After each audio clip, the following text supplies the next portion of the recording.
So this next chapter we're going to start, chapter 9, is a question on why. And the question that some people think of is, why do chemicals react at all? Why do some of them release lots of energy, like fireworks, which are very relevant for where we're just about into? But on the other hand, some reactions don't occur at all. So thermochemistry is one of the best ways that chemists can answer the why question. Why some things happen as they do, why they don't. And so we're going to start talking about in this chapter, and also you'll talk more in Chem 223, about why things happen as they are. And it's hardly a holistic, complete picture, but at least it gives you an idea of how chemists think about why some reactions occur and why they don't occur. So as an example, you can take peanuts and burn them, all right? And they actually burn really well. And that energy released from the peanuts can boil water. The water could create steam, which makes the turbines go, which makes electricity, all those kind of things. So there's a lot of energy that comes out of some reactions. So thermochemistry is the study of the heat transfer when chemistry is involved.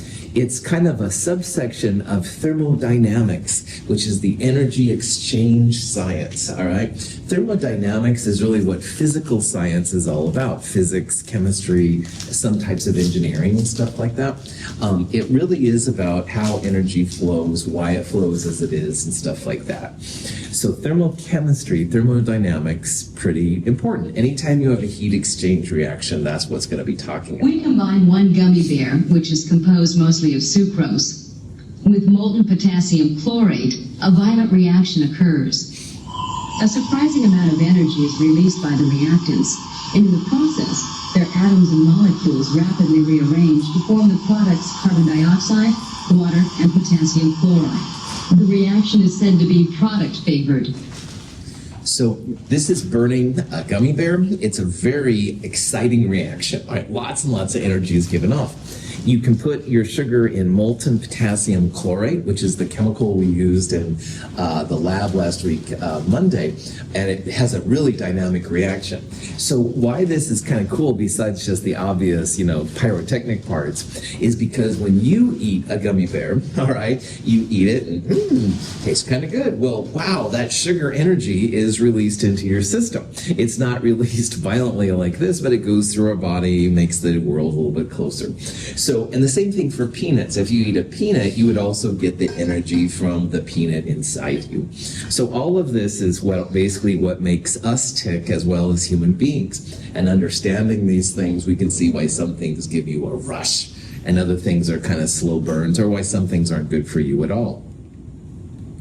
So when a chemist asks about a reaction, why it occurs, why it's exciting, why it's not exciting, there's basically two things that you need to think about. Because you need to think about, first of all, how they occur, and also, though, if it's going to occur fast or slow. So the first question, what drives chemical reactions? That's where thermodynamics pops in. It says, yes, this is happening. No, this is not happening. But if you want to know how long it's going to take, that's a separate type of science study. It's called kinetics. So we're going to see in this next section, and also throughout this quarter, and into Chem 223, is that there's this thermodynamics and kinetics part to things. Thermodynamics is basically a yes, this will occur, or no, it won't occur. Kind of a yes-no kind of question. On the other hand, you could have a reaction which will occur, but it might take thousands and thousands of years, or you might have a reaction which occurs really quickly. The time part, that's where the kinetics pops in. So in science, it's kind of this double-bladed question. If you want to know why a reaction will occur or won't occur, you have to think about both the thermodynamics part and also the kinetics part. So in this chapter, we're going to look at the thermal part. In a future chapter, we're going to look at the kinetics part and see how chemists figure out how long reactions take, stuff like that. Thermodynamics determines whether or not a reaction is possible. A reaction that is not thermodynamically favored will not occur to an appreciable extent. Sand is not thermodynamically favored to change into elemental silicon and oxygen, and if undisturbed, no reaction will occur. Reactions that are favored both kinetically and thermodynamically do occur. Paper, for example, will burn quickly in air if ignited. These are two examples of some extremes. The first one, sand, if you go to seaside, whatever, tons of sand out there. Well, sand is made mostly of silicon and oxygen. And if you wanted to get the pure silicon or the pure oxygen out, in theory, you should be able to take sand and somehow decompose it. But it's a lot tougher than it might sound. So when you do the thermodynamic stuff, you're going to see that this is not going to readily break down into silicon and oxygen. And it doesn't matter if you wait 100 million years or 30 seconds, the kinetics part of it, this is just going to sit there. On the other hand, if you have a test or a quiz and you're like, oh, and you want to get rid of it, so you light it on fire, oh yeah, that's going to start burning. It's not going to take a long time. It's going to be really fast. So burning a piece of paper, thermodynamics says, yes, you'll definitely be able to burn it, no problem. And kinetics says, hey, that's not even going to take very long to burn. Just light it up, let it go, you're good to go. Kinetics controls the rate of a chemical reaction. Even if a reaction is thermodynamically favored, if it is not also kinetically favored, it will not occur in an observable timescale. Diamonds are thermodynamically favored to turn into graphite, but the reaction is so slow, it never occurs. Some reactions take more time than others. Iron nails react with oxygen slowly, producing rust over a period of months. These two reactions, diamonds to graphite and iron to rust, both thermodynamics gives a thumbs up to. Going to happen, all right? And on the other hand, if you think about it, that kind of makes sense with the iron going to rust. You leave them outside, they begin to kind of fall apart. But your diamonds, if you have like a diamond necklace or something, you're like, oh my gosh, it's going to go into graphite, which is like pencil lead, okay? Then you're like, oh my gosh, I got to go sell it or something like that. Well, thermodynamics gives both of these reactions a thumbs up, and that means they will occur, all right? They're going to happen. But kinetics says, hey, this reaction, diamonds to graphite, so slow. You can give your diamonds to your children, and then to their children, and then to their children, et cetera, many, many generations, and these are still going to be diamonds. This is an incredibly slow process, all right? So no one has to go selling diamonds or anything like that. They're going to be around for a while. On the other hand, your iron and the iron nails, that's going to rust, and that's going to happen in an appreciable time. Not as fast as your paper burning, but it will happening. So this reaction up here, not going to happen. Thermodynamics, thumbs down. All three of these reactions, though, thermodynamics says, yeah, this is going to happen. This one is very, very fast. You can watch it in front of you. This one will happen over a couple of days, but it's going to happen. Diamonds to graphite will happen, but it's going to take many lifetimes to make it happen. It's almost like it's not going to react for you and me in our human timeline. So, any questions? Some reactions that are going to happen, i.e. they get a thumbs up from thermodynamics, are called product favored. And so if you have a reaction that makes a solid, i.e. it's a precipitate, that's an example of a product favored reaction. Also making a gas or water, like in a gas forming reaction or an acid-base reaction, those are also examples of reactions that will happen. They're product favored. And that's why in our version anyway of Chem 221 here at Mount Hood, we studied precipitation, gas forming, and acid-base reactions. Those are all product favored. Something's going to happen, and it's going to happen on an appreciable lifetime. Redox reactions, if they're going to occur, are also product favored. Redox reactions are basically batteries that work. So all the batteries that work and stuff, those have to have something. So all of these are product favored reactions. They're all going to occur. Thermodynamics is happy with all of them. So when it comes to energy transfer, you need to remember that there's a system and there's a surroundings. And this will be important as we go through this section. The system is where the chemicals are actually reacting, all right, when they actually come together. So for example, if you take hydrogen and oxygen to make water, that would be the system, the molecules that are actually reacting. But as the molecules react, a lot of times heat is given off or heat is absorbed. So the effect on the surroundings, which is everything outside of the reactant chemicals, is also going to be really important. All right. So when we burn the gummy bear in the KClO3, lots of energy given off, the surroundings temperature would actually go up. You're going to see the energy being transferred to the outside. The surroundings could be the solvent, water. It could be the container, like a beaker or a flask, something like that. We'll talk about surroundings and system here in a little bit. It's usually a lot easier to measure the surroundings than it is to measure the system, because those little chemicals of the system are hard to measure, but their effect on the surroundings can be measured, and then you can back calculate what's going on.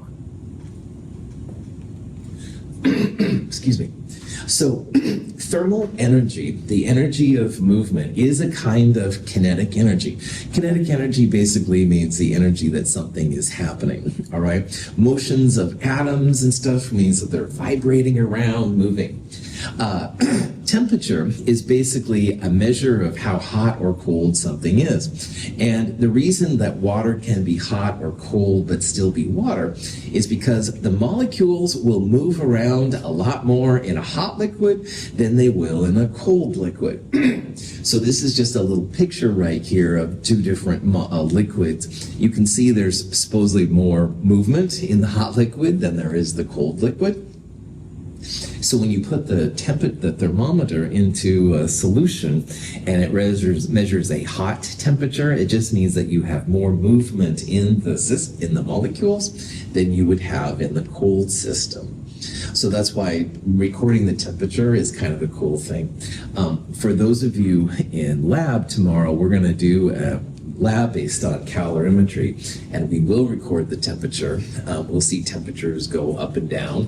The hotter temperatures, more movement. The colder temperatures, less movement. Questions on? So, this guy, who I think has the coolest beard of all the scientists in chemistry. Anyway, his name was James Joule.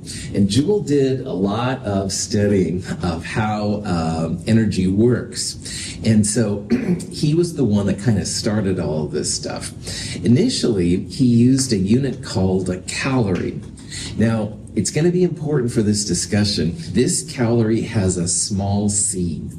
And a small c calorie, which is sometimes called a science calorie, is the heat required to raise 1 gram of water by 1 degree Celsius. All right? So you can probably imagine that 1 gram of water, which would fit on your pinky, wouldn't need too much energy to raise it by 1 degree Celsius. That type of energy is called a calorie.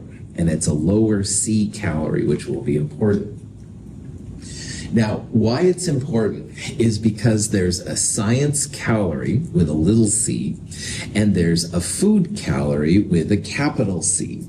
So you go to buy potato chips, I don't know, at the store, you're like, oh man, how many calories does this have? You look on the label, those calories are food calories, and that gets a capital C.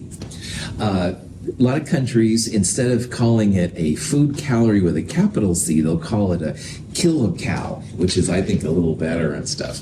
And a kilo of anything is 1,000. So 1,000 science calories is 1 kilocalorie, and a kilocalorie is a food calorie. So as you can see, it's kind of weird. There's science calories, there's food calories, but on the labels of the foods and drinks you use, those calories will be these kind of calories. They're 1,000 science calories. I don't know why it started, just the messenger, I don't understand. So we're not going to use science calories or food calories. We're going to use what's the SI unit of energy, and it's called the Joule. And Joule, of course, was named after James Joule. Joule is a capital J. It's a derived unit. You don't need to worry about that, but if you're curious, that's what it is. 1 science calorie equals 4.184 joules. And this 4.184 number is going to be a number we're going to use a lot. This will be a number to know/memorize. All right, 4.184 has lots of uses in this chapter. So if you were curious then, 4,184 joules would be a food calorie. So all the foods you consume, if you look at their food calories, you could use this conversion multiplied by 4,184 to figure out how many joules there are. Woohoo! Of course, I don't do that in my spare time, but if you wanted to, okay, maybe I do it once in a while. So focus on the joule, all right? The science calories, regular calories, you can absolutely convert. Scientists usually steer clear, though, because a science calorie and a food calorie are different. Technically, a food calorie is capital C, but a lot of people use the lowercase c. Joules will be where it's at. Any questions? So, a big part of all physical science is called the law of conservation of energy. And conservation of energy just means you don't change the overall energy of any chemical reaction. So the energy you start with equals the energy that you end with. You don't create or destroy any energy. So a lot of times the first law of thermodynamics, which is basically what the conservation of energy is all about, then is stated like this right here. Now, energy in science comes from two forms. It comes from the heat, which gets the symbol Q, and it also comes from work, which gets the symbol W. In physics, there's a lot of stuff with work. You move your pistons, the spring vibrates and stretches and stuff like that. Those are all work-based things. But fortunately in chemistry, it's rare to use the work part. Heat, on the other hand, is huge. Heat is related to the temperature. All right, temperatures go up and down as you have exciting reactions. So overall, the first law of thermodynamics is this: delta E equals Q plus W equals 0. Delta E equals 0 means you're not creating or destroying any energy. The energy of the universe is constant. And again, most of the time in chemistry, we will ignore the W. So what that means for us is delta E equals Q, the heat, which equals 0. And we'll talk about what this means here in a little bit. But this is important. You're not going to create or destroy any energy. Even if, like, I was doing some caffeine here a second ago, all right, I'm not really making any energy. I'm just using the energy of another system then to make myself move around. The energy of the universe is constant, is what it says. There are 3 laws of thermodynamics. You'll look at the other 2 in a future chapter. I think it's chapter 12 of Chem 223. Question? In dynamics, energy cannot be created or destroyed. It only changes states. Star Trek Discovery, Star Trek person, big time here. Anyway, they use this, and I was like, yes, I have to use this in lecture. All right, my apologies. Heat, or thermal energy, is associated with the motions of atoms and molecules in a substance. The more rapid these atomic scale motions, the greater a substance's thermal energy and the hotter it is. When we plunge a hot metal bar into cool water, thermal energy from the bar transfers to the water. While the atoms and molecules of the bar slow down, those of the water speed up. The transfer of energy can be measured as a rise in water temperature. Molecules of a hot substance move more rapidly than those of the same substance with a lower temperature. If the 2 samples come in contact, a transfer of molecular momentum occurs from the rapidly moving molecules to the slower ones. In this way, thermal energy transfers from the hotter sample to the cooler one. When the 2 samples have similar rates of molecular motion, they have reached thermal equilibrium and have the same temperature. Now here's an important part of thermochemistry, and it's kind of an obvious kind of duh, but I need to say it just because it's really important. If you take something hot with lots and lots of thermal energy moving around, molecules going crazy, and you put it in contact with something cold where the molecules are more set in place, you put them together, and the final state of all the molecules is warm. The hot gets colder, the cold gets warmer, and you end up kind of in between. There are no examples known where you put hot and cold together and the hot gets hotter and the cold gets colder. And that probably seems like a duh, but it is important for our conversations we're coming up. So hot plus cold will give you warm. That's what all the systems have. So in this first example, they took a hot piece of metal and put it in cold water. The final temperature was in between. All right, it was less than the hot metal. It was warmer than the cold water. It kind of ended up in between. So that's thermochemistry in a nutshell, and we can use that as scientists then to predict what temperature changes are going to be and stuff like that. So the directionality of heat transfer is important. Will the energy be released from the chemical reactions to the outside, or will the chemical reaction take energy in from the outside to make it happen? So there's two terms we're going to use a lot. The first one is exothermic. Exothermic means something happens that's usually visible. Energy is being released by the chemicals to the outside. In my thermodynamic world, the energy is being released from the system to the surroundings. So for example, making water, H2 plus O2 making water, a lot of energy is given off. So the system, the molecules that react are creating energy and it goes to the outside. Maybe the outside is water, maybe it's other gas molecules. You can see the gas kind of coming out. Maybe the energy is transferred to the other metals around there. But exothermic means the energy is going from the inside to the outside. If the surroundings is water-based solutions, you'll actually see the temperature go up because as those chemicals, the system is releasing the energy, all that energy goes into the water that surrounds us. So if you're measuring with a thermometer and you have an exothermic reaction, the thermometer temperature will go up, all right? And that's a good way to see what's happening. You can also feel the beaker, and if energy is being released, it'll feel warm to the touch. So if you feel it, it's warm, your temperature goes up. Those are all signs that you've got an exothermic reaction. Eating gummy bears, exothermic. Lots of energy goes into your system. You can move around. Cool.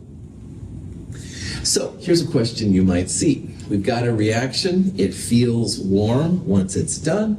The question is this reaction exo, endo, or can you tell, basically? And as we just talked about, if you have a reaction and it feels warm upon once it's being made, that's going to be an exothermic reaction. Exothermic reactions always release a lot of heat. Acids plus bases, almost always exothermic. All right, lots and lots of examples and stuff. So you would actually, if you could record the temperature of this solution, it would actually increase with these kind. Any questions? You can also have what's called an endothermic reaction. So for example, if you take a lot of ice and you just let it sit for a while, the ice will eventually begin to melt back into liquid water. But this doesn't happen without a cost. Energy is actually absorbed from the outside to the system to make this happen. So endothermic reactions, they take energy from the outside, they put it into the system in order to make some reaction happen. So if you felt these reactions, they would feel cold. If you've used cold packs like in sports or something like that, those are all endothermic reactions. The cold that's released comes from some reaction inside that's making everything get colder. If you could measure the temperature of the system, the temperature would decrease because it's pulling the energy from the outside to the inside in order to make it happen. So exothermic energy is released. You can feel it being warm. Temperature will go up. Endothermic energy goes from the outside to the inside. It will feel cold if you touch it. The temperature will go down if you can record the temperature. Cool. So to transfer energy, scientists are actually really good about measuring different methods to find out like how many joules are needed or how many joules of energy are released. So the first big equation of this section, it can be written in different ways, but it's Q equals mc delta T, or C equals Q over m delta T. So this is C thing here is called the specific heat capacity. And every substance, iron, water, your blood, whatever, it all has a specific heat capacity. And specific heat capacity, same thing, is just how much heat, how many joules are needed to raise the temperature of 1 gram of substance by 1 degree Celsius or 1 Kelvin. So all the values of C we're going to use, those reflect the joules that are needed to raise 1 gram of substance by 1 degree Celsius. It's an intensive property. You can have 1 gram of water or 1 billion grams of water, same specific heat. Here's 2 iron pots. They both have the same heat capacity as well. This one's going to have the same specific heat capacity as this one. The amounts, of course, will be different, so you'll need different amounts of heat to make it happen. So, cool. So this is like density. This is like the boiling point temperature, these kind of things. They're intensive. It doesn't depend on how much you have. You just need to know what kind of material you have. So here are some values of the specific heats of different compounds. Oxygen, ice, gold, etc., etc. Notice this one, all right? Liquid water is the foundation, I swear, of all the Chem 220 series. And liquid water has a specific heat capacity of 4.184. So earlier when I said 4.184 is a number to know/memorize, it not only relates the joules to the science calories, but it's also the specific heat of liquid water. And this will be a number we'll use quite a bit. All the other specific heats I would give to you, you could look up, etc., but we're going to use liquid water so much, I really want you to know 4.184. If you look in different textbooks, sometimes you'll see 4.185 and 4.186. I consider those less valid versions of the water heat capacity than 4.184, so make sure you use the 4.184 in calculations. All of these numbers are positive numbers because they reflect the joules required to raise 1 gram by 1 degree Celsius. So it would take only 0.897 joules to raise 1 gram of aluminum by 1 degree Celsius. On the other hand, gaseous helium, 5.193 joules are required to raise 1 gram of helium by 1 degree Celsius. Any questions on that? Cool.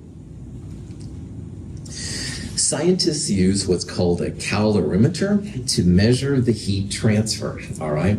In lab tomorrow, if you're in lab, we will be using what's called a coffee cup calorimeter.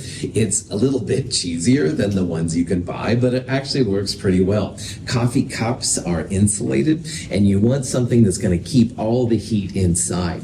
Now, an actual calorimeter is much nicer. It has fancier things like a thermos, all right? Those kind of things.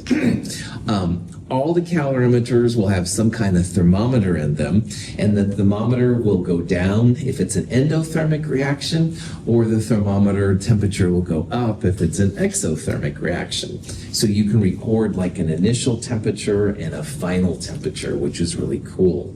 So again, we'll use this in lab tomorrow. If you're in lab, if you're not, don't worry about it. But ours will be a little cheesier than these kind, but it's the same idea. So this is something that you could create at home, the coffee cup version anyway. You could also purchase one of these calorimeters. These things over here are called bomb calorimeters. They're even a fancier version of calorimeter that we'll use, but don't worry about it. Okay, how do we use them, Dr. Russell? Great question, random student in the back of the room. So here's an example of the kind of problem that you could do in a calorimeter. This one's pretty simple, but it's the same idea.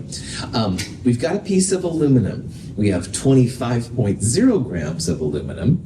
It starts off really hot, 310 degrees Celsius, and it goes down to 37 degrees Celsius. So the question is, how many joules of heat energy are being lost by the aluminum? They're being lost because you're going from a hot temperature to a low temperature. The heat is going to come off. We'll talk about what that means. So this is a problem where we're going to use Q equals mc delta T. And if we're going to do this problem, we need the heat capacity of the aluminum. C is the symbol for the heat capacity usually. So on that last picture, or one of the last slides with all the heat capacities, aluminum has a heat capacity of 0.902 joules per gram Kelvin. So again, what that says, it's going to take 0.902 joules of heat to make 1 gram of aluminum go up by 1 Kelvin or 1 degree Celsius, as we'll see. So in this problem, the mass is C, 25.0 grams, excuse me. Delta T is what we're going to do with this temperature part. I'll talk about that in the next slide. And C is this number right here. So using all this, we can calculate the Q value, the heat being transferred as the aluminum cools down. Okay. Any questions so far? Yeah. The T is the second temperature, right? Yeah. I haven't talked about delta T too much yet, Caitlin. I'll do more on the next slide. Delta is going to be the change in temperature. So we're going to see the difference between these two numbers. And I'll talk about it more on the next part here. Yeah, no, that's a good question. I'm being a little vague, so. Other questions? Good. Caitlin called me on it, and she should. All of you should. All right. So Q equals MC delta T. All right, like I said, mass 25.0 grams, that's not too bad. C 0.902, but what the heck is this delta T thing? All right. Delta is something that's used a lot in science, and delta in science usually means final minus initial. So you could have a change in volume. It would be the final volume minus the initial volume, for example. In this problem, it's of course the change in the temperature. So we want the final temperature minus the initial temperature. So in this problem, in the description, the aluminum is starting at 310 Celsius, and the final temperature is 37. So notice here, it's going to be final minus initial. It's going to be 37 minus 310 Celsius. It's always final minus initial. So the mass, 25.0. The heat capacity, I would give you 0.902. And delta T, final minus initial, would be final state, 37 Celsius. It starts at 310, that's the initial temperature, 37 minus 310. So mathematically, it comes out to be a negative number, minus 160 joules. Now, bunches of things here. Notice how the heat capacity has units of Kelvin, and I used Celsius here. The difference in temperature between Celsius and Kelvin is, believe it or not, the same thing. So if you wish to turn 37 to Kelvin, it's 310 Kelvin. 310 Celsius is 583. You would add 273 to both of those numbers to get these values. But notice how the delta T in Kelvin comes out to be mathematically the same number as the delta T in Celsius. So the first kind of clue here about these Q equals MC delta T, you can use Celsius or Kelvin for delta T, same answer. And I am the lazy chemist, so I didn't convert, initially anyway, my temperatures to Kelvin. I just used them in Celsius, and that's absolutely okay. If you don't believe me, absolutely turn them both into Kelvin. You're going to get the same value. Good to go. 3 sig figs makes this 3 sig fig value, but also notice that this is a negative number. Negative Q values are exothermic. Energy is being released in the system. We would feel the energy come off the aluminum if it was in like water or something like that. We would actually see a negative value. So when you calculate Qs, or delta H's as we'll talk about later, negative numbers mean exothermic. Energy is being released. You'll feel it being warm. On the other hand, if this was a positive number, it would be endothermic. You'd have to absorb, the system would have to absorb the energy from the outside. It would feel cold to the touch. Caitlin, you had a question. That was my question. Okay, cool. Yeah, right on. No, that was a great question. Good. Glad you're thinking about it. Cool. Delta T, Kelvin or Celsius. If I give you Kelvin values, obviously use Kelvin. If I give you Celsius, like I did here, use Celsius values. Either way, you're going to have the same answer. And that's kind of a cool thing on these problems. The value will be the same thing in Kelvin or Celsius. Now, here's another little hint about thermodynamics. A lot of times, if one reaction is exothermic going one way, the opposite reaction will be the same magnitude but a different side. So as an example, let's say that we had a piece of aluminum that started at 37 Celsius and we wanted to heat it up to 310 Celsius. Well, in this equation then, you would flip the temperatures. You would start initial at 37 and the final temperature would be 310. So mathematically, if you would put that in your calculator, you'd get a positive 6,160 joules. Thermodynamics a lot of times is exothermic in one direction and then endothermic in the opposite direction. So that can be kind of a cool thing. We'll talk about that coming up. Questions on anything? Okay. So here's a question where we're trying to find the specific heat capacity of copper. We're trying to find the C value.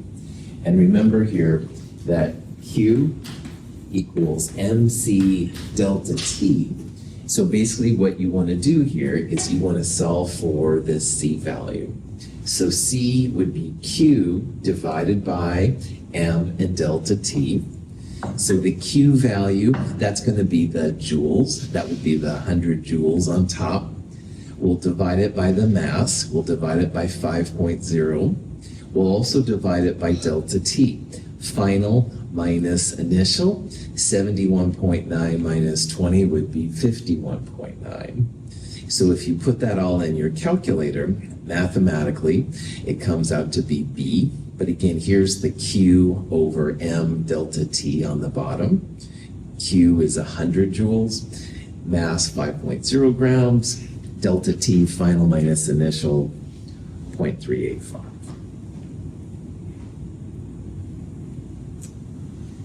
Any questions on that? Heat capacities are always positive numbers. Metals are usually heat capacity values less than 1. Usually it's the non-metal things which are heat capacities greater than. That's a little trick, but not critical to know. Okay. This is a problem where you have a piece of iron that's pretty hot. It's 77.8 Celsius, and you've got 88.5 grams of it. Now we're going to place this in some water, 244 grams of it, which is cold, 18.8 degrees Celsius. And we can use this information to calculate the final temperature of the mixture. Now, if you place something hot, the iron, in something cold, the water, the final temperature of both is going to be a warm temperature. So our final temperature here is going to be some number less than 77.8, but more than 18.8 Celsius. And you can actually calculate this using that MC delta T thing. Now this is the heat capacity of iron, 0.449 joules per gram Kelvin. To solve a problem like this, remember that you can't create or destroy any energy. So the hot piece is going to be releasing energy, and your cold piece is going to be absorbing energy. But at the end of the day, hot plus cold has to equal 0. That's that first law of thermodynamics thing. Well, the hot part is the iron. It's got its MC delta T part. And the cold part is the water, MC delta T. So you can rewrite this MC delta T for iron plus MC delta T for water equals 0. Oh boy. The heat capacity of water is that 4.184 number. You've got to know that. We're going to use that almost all the time on these problems. That's the heat capacity there. Heat capacity of iron, 0.449. So if you look at this long enough, we've got the M iron, that's the 88.5. We've got the M of water, 244. Delta T, final minus initial. We have the initial temperature of water. We have the initial temperature of iron. And the final temperature is going to be the same on both sides. So we can put all this stuff in, solve for the final temperature of the whole system, and be good to go.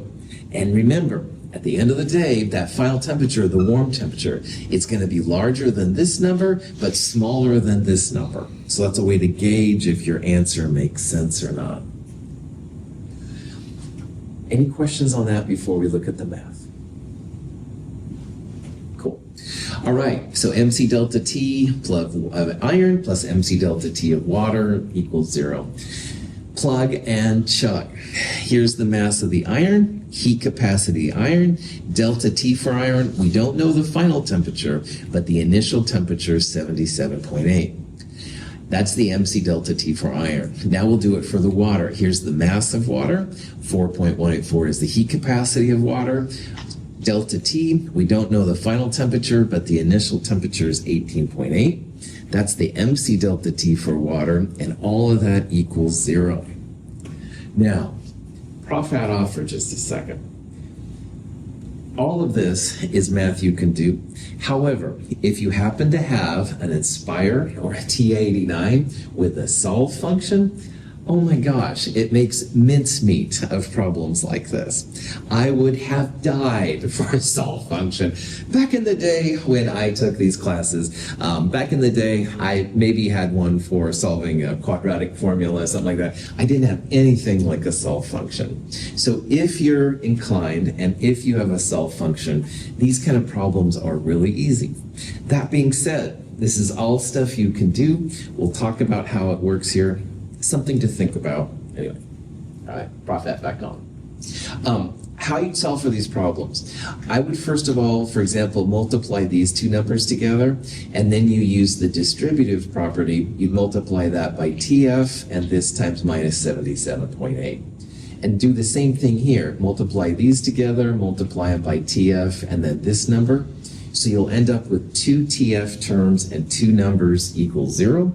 Get all the numbers on one side, get all the TFs on the other, divide so you get just the sign of TF by itself, and you're good to go. And again, remember, it's going to be higher than 18.8, and it's going to be lower than 77.8. So when I did this, this times this came out to be this number. I multiplied it by TF, and then I multiplied it by that. 244 times 4.184 came out to be this number. I multiplied it by TF and this. I got all the TFs on one side, so I added these together. I put all the numbers on the other side, make them positive. I got that number. Final TF, 21.0. I used my solve function on my calculator. I got 21.010, so basically same thing. Check yourself. This number should be larger than the cold temperature and cooler than the hot temperature, and it is. Bam. Sound effects not necessary. Questions? All right. Enthalpy is the name of this musician located over in Asia somewhere, which is kind of cool, honestly, in my thing. Delta, there's the delta symbol and enthalpy's name. I don't know anything about enthalpy as a musician. Maybe enthalpy broke up. I don't know. But anyway, enthalpy, though, is also the term used in chemistry. Because most of the time, as I said, chemists just focus on the heat Q. And most of the time, that heat is being transferred at constant pressure. So like 1 atmosphere of pressure. In the higher levels of chemistry, that makes a difference. You can have heat being transferred under different kinds of pressure, or only under constant volume, but not constant pressure. The hardcore physicists and chemists worry about that. We don't need to worry about that. So if you see this symbol, delta H, That's what enthalpy is. And enthalpy is like a fancy type of heat transfer where you don't worry about the work and you only think about the heat being transferred at constant pressure, which is like what chemists do 99% of the time, in my opinion. So enthalpy is kind of like the way that chemists think about heat most of the time. Because chemists don't worry about the work, and because heat is basically delta H most of the time, the overall energy equals the energy of the system. And so this is how chemists think about the first law of thermodynamics. If you can calculate the delta H, you basically have the energy of the system. Delta H is like Q. If it's a positive number, that means it's endothermic. If delta H is a negative number, i.e. less than 0, it's exothermic. So this would be feeling the energy being pulled in, it would feel cold. Exothermic, the energy is being released, it feels hot. There's different kinds of delta H's. Delta H vap, delta H reaction, delta H of formation is what that F is. And there's several other versions like that. But they all mean that heat is being transferred under constant pressure.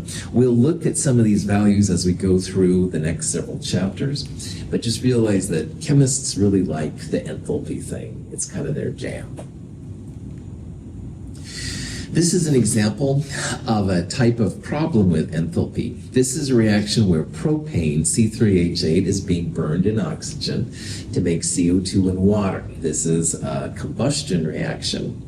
And it says here that the molar enthalpy of combustion, enthalpy is the key word, enthalpy minus 2044 kilojoules. And the question is this endo? Is it exo? Do you need more information? Blah, blah, blah. Well, if your enthalpy or your heat is a negative number, what does that tell you about endo versus exo? Yeah. Exo. Well done, Caitlin. Yeah, it's exothermic. So literally just looking at that little negative right there says, hey, yeah, this is going to be exothermic. If you make barbecued hamburgers, whatever, on your barbecue, you're using the propane to create the energy which makes them cooked, and stuff. So yeah, the combustion reactions are all negative. They're all exothermic. If you use gas-powered car to get to school today, you also had an exothermic reaction. So, any questions on that? Sometimes scientists will write exothermic and endothermic reactions like this. So in this reaction, hydrogen and oxygen is making water, and the delta H of the reaction, i.e. the delta H of this process, negative, exothermic. And notice here how they put the reactants on top and the product on the bottom, and there's an arrow going down. Well, going down is a way to symbolize that energy is being released. It's exothermic. So by looking at this arrow going down, that's one as a different way to say that, oh yeah, okay, this is a reaction. Now, when you're talking about a chemical reaction with moles, it's a lot more convenient to use kilojoules as your units. So just like there are 1,000 meters in a kilometer, there are 1,000 joules, 10 to the third joules in a kilojoule. So making water like this, for every 2 moles of water you're going to make, you're going to get out negative 484 kilojoules of energy, which is a pretty good amount of energy being released. Excuse me. This is a heat of reaction. It's the delta H of a reaction. And it's exothermic, it's negative. Because it's for a reaction, there's some kind of chemical equation that's associated with. And in this case, it's hydrogen and oxygen making water. Very, very exothermic. This is the enthalpy of the reaction. You can write these reactions in different ways. So this is the reaction, hydrogen and oxygen making water. But notice that I cut it down. The last one was 2, 1, and 2. And here I cut it down to 1, 1/2, and 1. Now, usually I hate using fractions, but we're going to see in this section, I'm going to have to use some fractions. So instead of being the 484 number it was before, this number now is less. It's minus 242 kilojoules. So the way you write the reaction does define what the final delta H is. I'm going to talk about this little superscript degree symbol in a little bit. For right now, just realize that's something we'll deal with here in a little bit.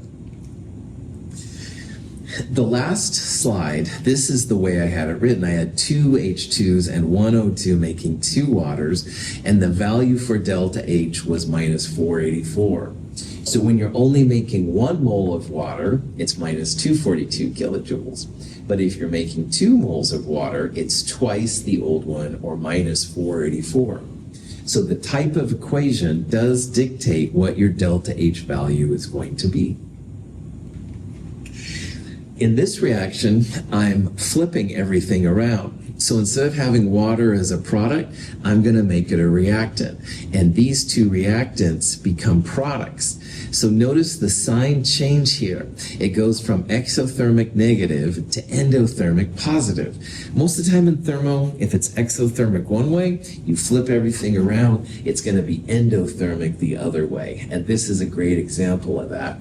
So making water, we're going to get energy out. That's what the negative sign means. But if you break water down into hydrogen and oxygen, you're going to have to add energy to make it happen. It's endothermic. So the reaction direction makes a big deal when it comes to these things. Finally, let's say we wanted to make liquid water, not gaseous water, which is what we've been dealing with before. The value of delta H is absolutely going to change. So making liquid water, you actually get more energy out than if you make gaseous water, all right? So the state of matter also makes a big difference, all right? It'll make a big difference if you have liquid, ice, steam, these kind of things. So watch your states of matter, watch the values, the direction will make a big difference.